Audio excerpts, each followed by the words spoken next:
Good morning मेरे सारे के सारे लाइब्रेरियन फ्रेंड्स, जितने भी हमारे बी लिप का कोर्स कर रहे हैं, खासकर जो इग्नू से बी लिप का कोर्स कर रहे हैं।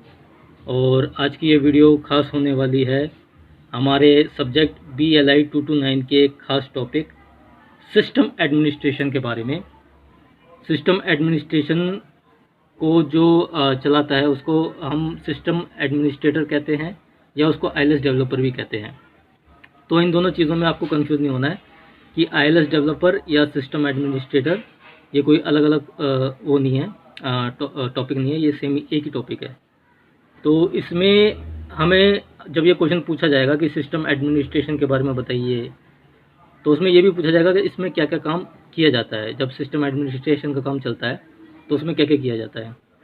तो सबसे पहली बात, जो ILS डेवलपर या सिस्टम एडमिनिस्ट्रेटर जो बंदा है उसका सबसे मेन काम होता है कि वो जो कस्टम स्क्रिप्ट्स है, ठीक है, रिपोर्ट्स है और ऐसी एप्लीकेशन जो लाइब्रेरी इंटीग्रेटेड सिस्टम यानी जिसे ILS कहते हैं उसमें यूज़ होने वाले डाटा के लिए जो ज़रूरी एप्लीकेशन है, इन चीज़ों का कस्टम स्क्रिप्ट्स, रिपोर्ट्स और एप्लीकेशन, इन तीनों चीज़ों का जो मेंटेनेंस और डेवलपमेंट, इन दोनों की जिम्मेवारी जिसके सर होती है वो होता है हमारा सिस्टम एडमिनिस्ट्रेटर, या हम उसको ILS डेवलपर भी कहते हैं।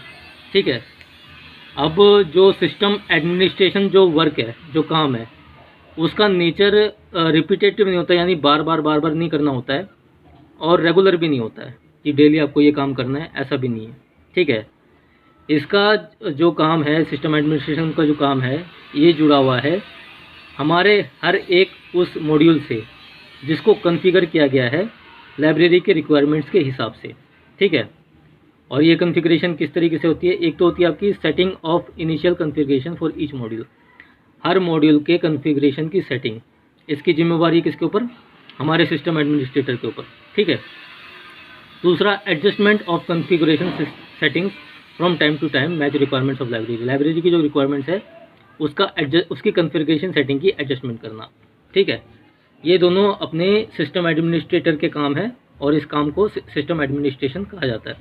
ठीक है, अब इसके अंदर क्या क्या काम आएंगे, सबसे पहले आएंगे आपके जनरल पैरामीटर्स, यानी कि आपको उसका डेट का फॉर्मेट सेट करना है कि डेट का फॉर्मेट किस तरीके का होना चाहिए। मंथ पहले आएगा, डेट फिर ईयर आएगा, या फिर डेट पहले आएगी, मंथ ईयर, या फिर ईयर ही पहले आ जाए और मंथ फिर डेट।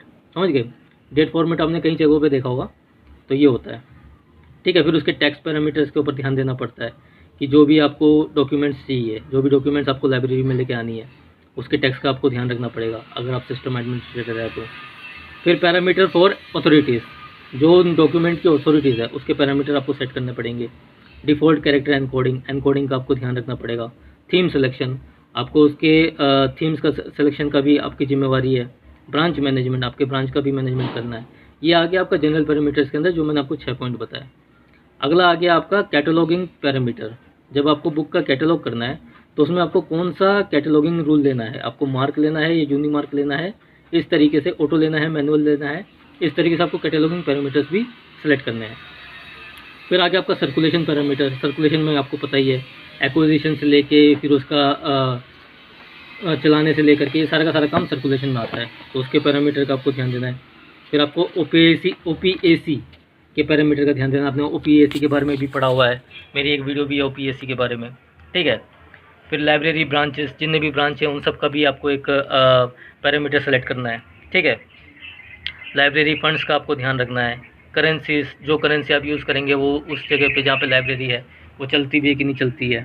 ठीक है, उसके बाद आ गया आपका आइटम टाइप्स, किस तरह के डॉक्यूमेंट्स आपको लाइब्रेरी में चलाने हैं।